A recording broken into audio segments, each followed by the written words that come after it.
Hello, welcome to my channel, Another Bibliophile Reads. My name is Greg, and I'm doing a review of a book that I had read before. I had not intended to reread this book, at least at this point.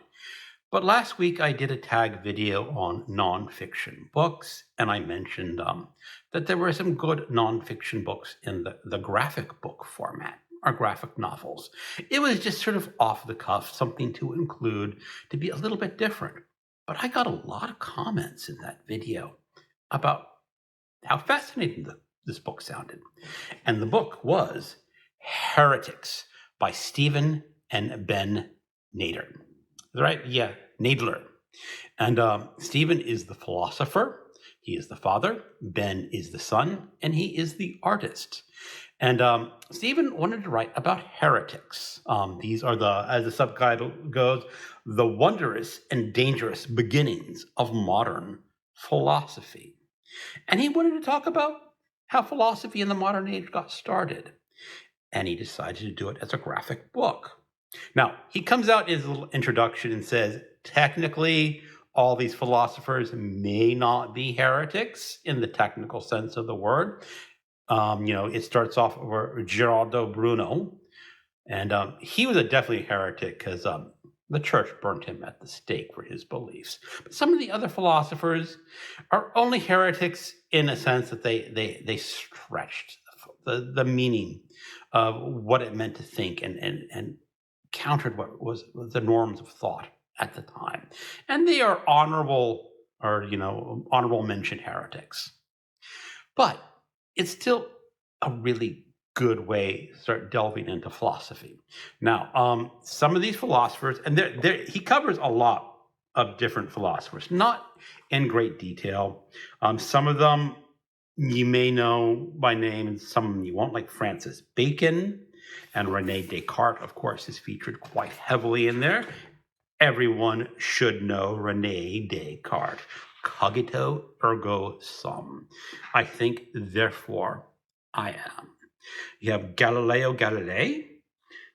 You have Leibniz. You have Thomas Hobbes. You have John Locke.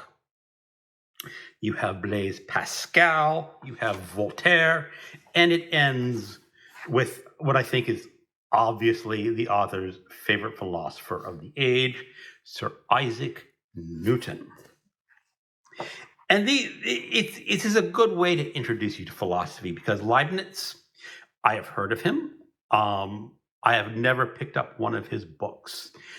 I probably never will pick up one of his books because Leibniz is going to be an incredibly dense read. You're going to have to read that and really put on your thinking cap. You're probably going to have to read that taking notes and realize that you were only getting about half of what he says, if you're lucky. At least someone like me would get about half of what he says. But when you pick up this edition here, you get it all sort of pared down into nice little stories and headlines. So you can understand why these philosophers are important in the history of philosophy and somewhat of what made them unique in philosophy and how their philosophies differed from other philosophers of the age.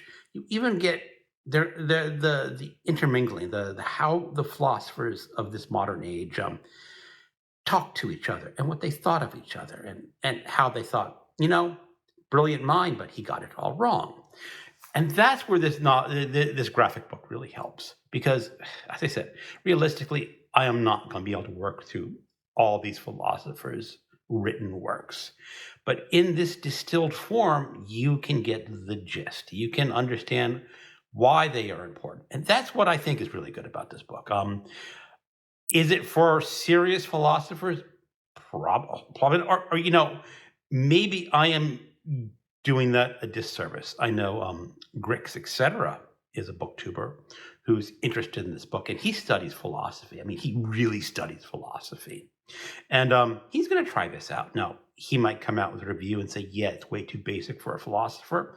Or maybe he'll come up with the same conclusion that I did, that it's a good introduction to philosophy, because I think more people should be, at least on a conversational level, know about the history of modern philosophy. Now, again, this starts with the death of Gerardo Bruno when he was burned at the stake for heretical beliefs. And then it jumps to Rome in 1633. And who was the first one again? Who was his first philosopher? He started Galileo Galilei, that the earth still moved. And he was, of course, a heretic. He did not get up burned at the stake, but he came damn close to getting burned at the stake. And then you jump over the 17th century a lot. You will get introduced to Thomas Hobbes, about his life before the social compact was nasty, brutish, and short. You of course, get Rene Descartes, Leibniz, and some other ones. So why would you want to do this?